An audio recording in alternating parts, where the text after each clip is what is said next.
As I read the email for the third time, the espresso machine in my office made a low humming sound.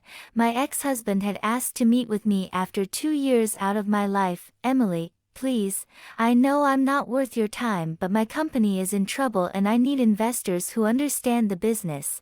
It will only take an hour of your time. Ms. Bennett, my assistant's voice came over the intercom. Your 10 investors have arrived. Thank you. Sarah, give me 2 minutes. I closed the email without replying, smoothing out my silk blouse, the view from the corner office reminding me how far I'd come since the night David left. He said he was packing while I watched from the bedroom door. Jessica understood me in a way you've never understood me before. I didn't say anything, just watched as he picked up his expensive watch, his tailored suit, his golf clubs, the woman he'd left behind after 20 years of marriage and the woman who'd helped him build his company from the ground up. What he didn't know was that I'd been preparing for this moment for months, and that all the signs were pointing to me staying up all night at the office. And mysterious text messages, a sudden interest in fitness at age 45, I'd seen it all before in other executives' wives, but unlike them, I didn't cry or beg, I didn't throw his stuff out the window or lock up his prized Tesla. Instead, I prepared for everything. Years old at a charity gala 8 months before he left, I saw his new marketing coordinator, Jessica, touch his arm and laugh at his jokes, her beauty obvious, long blonde hair, perfect makeup, designer clothes, probably bought with her company card.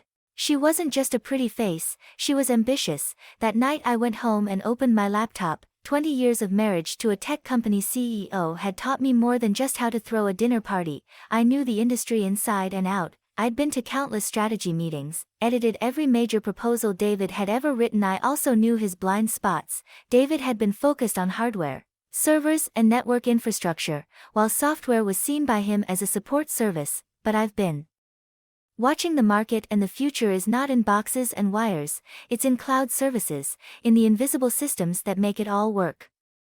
She was surprised to hear my voice. It's been a long time. How are you?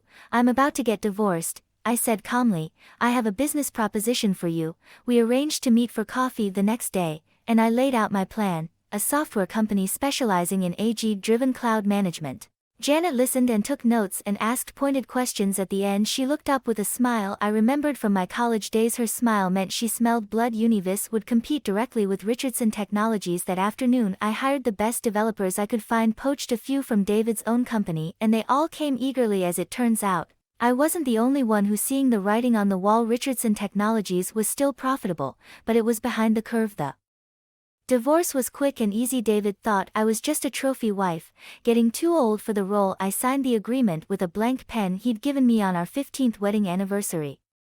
Before the ink was dry, Bennett Digital Solutions was already working on its first product, and David was posting photos of his and Jessica's Hawaiian vacation on Instagram. Now, 2 years later, I'm sitting in a corner office in downtown Seattle, running a company valued at just over $50 million. Our cloud management software is revolutionizing the industry, and Richardson Technologies is losing customers, many of them to us. Lisa, who is Janet's daughter and my director of business development, walks in with a tablet. You're going to want to see this, she says, and she puts it on my desk. I look at the screen and can't help but smile. Richardson Technologies stock has dropped another 10% in the last hour and is now at less than a quarter of what it was 2 years ago.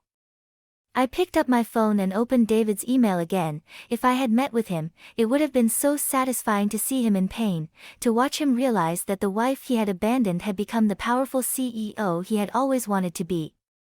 Now my time is valuable. Sarah, please reply to Mr. Richardson's email and tell him that I'm afraid I don't have the time to discuss the troubled company with him, but that he is welcome to submit an investment proposal through our standard channels. Miss Bennett, Mr. Richardson is here. He doesn't have an appointment, but insists on seeing you. I glanced at the security feed on my computer and David was standing in the reception area, looking less polished than I remembered.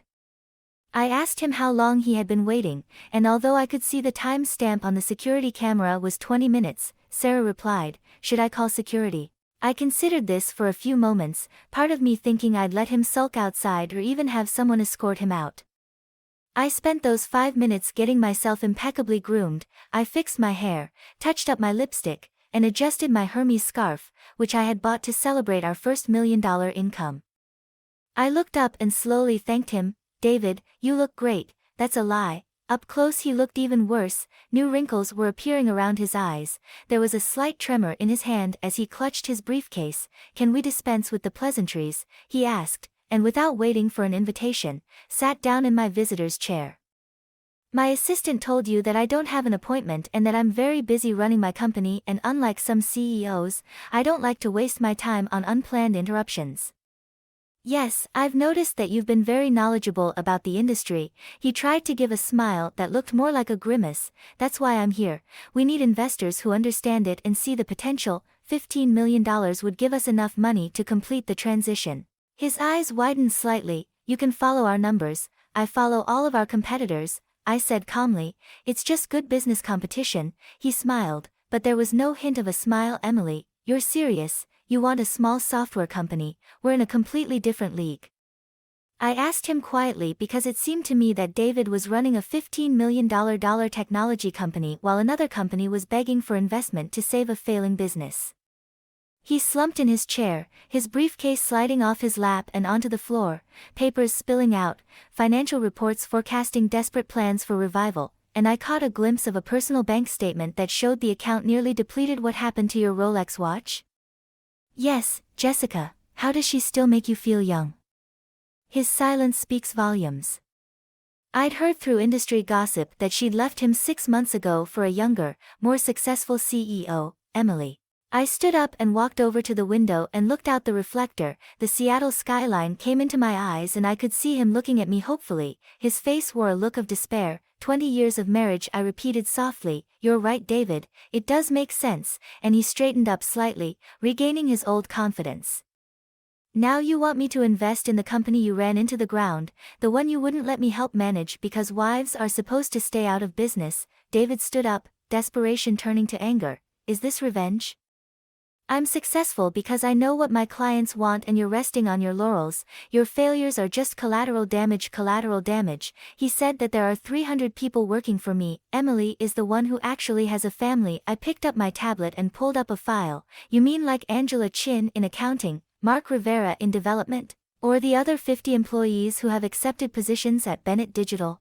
The bottom line is that by the end of the quarter we'll have hired anyone worth keeping. That's business. He sits back in his chair, all pretense of confidence gone. You've thought of everything, haven't you? A knock on the door interrupts our conversation. Lisa walks in, tablet in hand. Sorry to interrupt, the board is waiting in the conference room. The other thing we were discussing is done. I nod. Thank you, Lisa. I'll be right there. I look back at Dev. I'm afraid our time is up. Ask him to make one last attempt. What do I do? I sat back down at my desk and pulled out a folder. I actually have an offer for you. His eyes twinkled with hope, but I quickly crushed his offer. Bennett Digital will acquire the assets of Richardson Technologies at market value, and given that your stock is priced at about 10 cents on the dollar, your shareholders will get something instead of nothing, and your employees will get job security. And you? I slid the folder across my desk. He opened it with trembling hands and read the terms carefully. It's a hostile takeover, David. This is Macy. You have 24 hours to accept it. After that we wait for bankruptcy and pack up the mess at a much lower price. As the security guards escorted him out, I glimpsed my reflection in the window. The board of directors meeting was brief and triumphant. Our quarterly numbers were excellent. Richardson Technologies' impending acquisition was met with enthusiasm. Miss Bennett Sarah appeared at my door. Your car was here, and Mr. Richardson's office called. They had accepted the offer. I threw the photo into the shredder. Thank you, Sarah. Please have the legal department start the process first thing in the morning. My phone buzzed. It was a text from Janet. I heard Richardson was going to celebrate with a drink. I laughed and replied that I couldn't do it tonight. The meeting would be first thing in the evening. Traffic in Seattle. I thought about the last 2 years, the late nights, the risks, the moments of doubt, but mostly, I thought about the night David left, thinking he was going to leave me with nothing, that he was wrong about a lot of things, about business, about age, about what a person is worth, but that his biggest mistake was underestimating the man who spent 20 years learning how to be successful in this business. But his biggest mistake was underestimating the woman who spent 20 years learning how to succeed in this business. My phone rang again, a text from an unknown number. You won, happy now D, I replied with 3 words, just getting started. Then I blocked his number and looked back at the quarterly forecasts for our newest division. There's still so much more to do, so much more to achieve, and unlike David, I'm not interested in looking back. Sometimes the best revenge is not just success, but success so complete that your past becomes a footnote in your story. I don't see an old woman past her prime, I see a CEO.